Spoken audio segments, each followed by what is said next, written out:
CIST arrivé le 22 janvier 2008, en plein après-midi, au cœur du quartier de Soho sur l'île de Manhattan. Un peu avant 15 h, la masseuse thérapeute de Heath Ledger arrive à son appartement new-yorkais pour son rendez-vous fixé avec l'acteur. Elle le trouve peu après nu, dans son lit, visiblement inconscient. La scène est choquante mais la masseuse thérapeute pense immédiatement à appeler l'actrice Mary-Kate Olsen, une amie proche de Heath Ledger qui, bien qu'elle se trouve à Los Angeles, envoie ses agents de sécurité privés sur place. Dans la foulée, la masseuse contacte les secours qui lui enjoignent de faire un massage cardiaque à Heath Ledger puisqu'elle leur a dit qu'il ne respire plus. Malgré ses efforts, l'acteur reste inconscient et est prononcé mort à 15h36 après l'arrivée des secours. Une mort ultra médiatisée. La mort de Heath Ledger a fait un bruit retentissant dans la sphère médiatique et ce pour plusieurs raisons. La première est que l'acteur avait été marié à une autre actrice célèbre pendant quelques années, Michelle Williams, avec laquelle il a eu une fille, quelque temps après être sorti pendant 2 ans avec l'actrice Naomi Watts. La seconde est qu'il s'apprêtait à exploser l'écran dans le deuxième volet de la trilogie Batman de Christopher Nolan, The Dark Knight. Enfin, les circonstances de sa mort ont entraîné de nombreuses spéculations, entre suicide et overdose. Mais quelle est la cause réelle de la mort de Heath Ledger? Un cocktail mortel. Si les rumeurs circulent toujours à propos de la mort de Heath Ledger et de ce qui l'aurait causé, du point de vue médical la réponse est claire, Heath Ledger est mort d'une overdose médicamenteuse. Selon Hélène Borakov, la porte-parole du bureau du médecin légiste de New York, l'autopsie pratiquée le lendemain de la mort de l'acteur, le 23 janvier 2008, n'a pas apporté de résultats concluants. Il était impossible de déterminer la cause exacte de la mort sans un rapport toxicologique, qui prend une dizaine de jours à effectuer. Et CIST, ce rapport toxicologique qui a dévoilé que différentes substances se trouvaient dans le système sanguin de Heath Ledger à sa mort. Aux puissants antalgiques Quest l'Oxycontin ont également été mêlés les anxiolytiques que sont le Valium et le Xanax, ainsi que du Restoril, un benzodiazépine parfois prescrit en cause de troubles du sommeil, et un antihistaminique, l'Unisson. Ce lourd traitement était censé soulager Heath Ledger de ses insomnies et de son stress, mais leur mélange lui aura été fatal. Pourtant, d'après la police, Heath Ledger possédait bien des ordonnances pour ces médicaments puissants.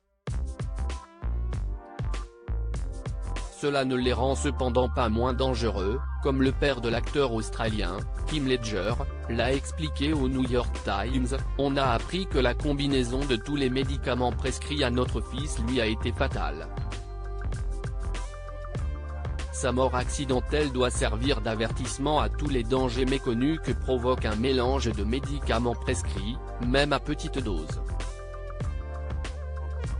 Hélène Borakov, du bureau du légiste new-yorkais, a décidé quant à elle de ne pas divulguer les quantités et les dénominations précises des médicaments qui se trouvaient dans le sang de la victime au moment de sa mort, justifiant qu'il s'agit d'informations privées.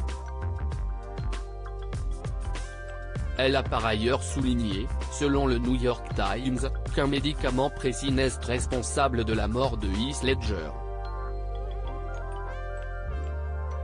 CIST, la combinaison des médicaments qui a causé le problème, pas nécessairement l'abus d'un seul.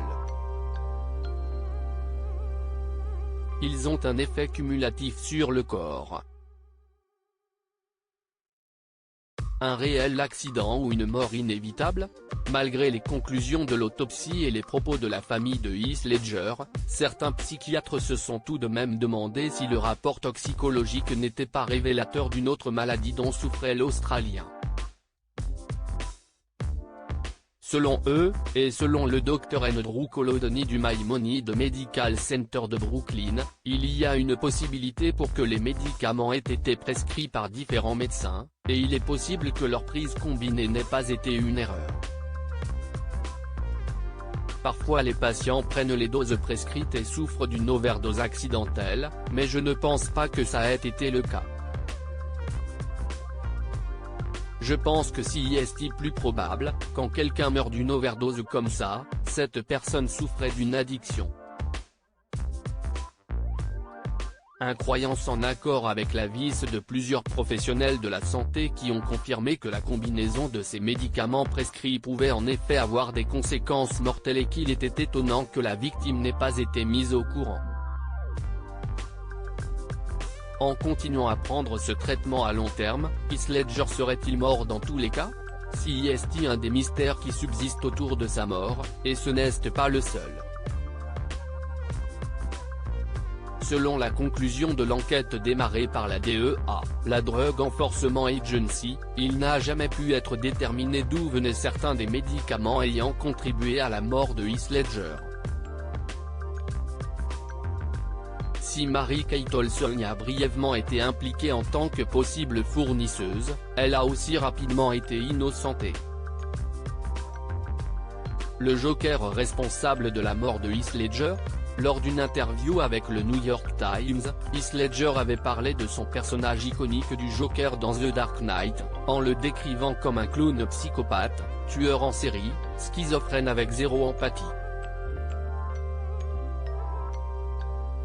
Il avait également précisé qu'incarner le Joker lui demandait beaucoup sur le plan mental et qu'il était sous traitement parce qu'il n'arrivait pas à dormir pendant le tournage. La semaine dernière, j'ai dû dormir environ 2 heures par nuit. Je n'arrivais pas à m'arrêter de penser. Mon corps était épuisé et mon esprit continuait juste à tourner. Un rôle difficile, qui a poussé l'acteur à aller chercher au plus profond de lui la noirceur de l'âme humaine, et qui, combiné avec sa rupture avec Michelle Williams et le stress de son métier, pourrait l'avoir poussé à multiplier les traitements.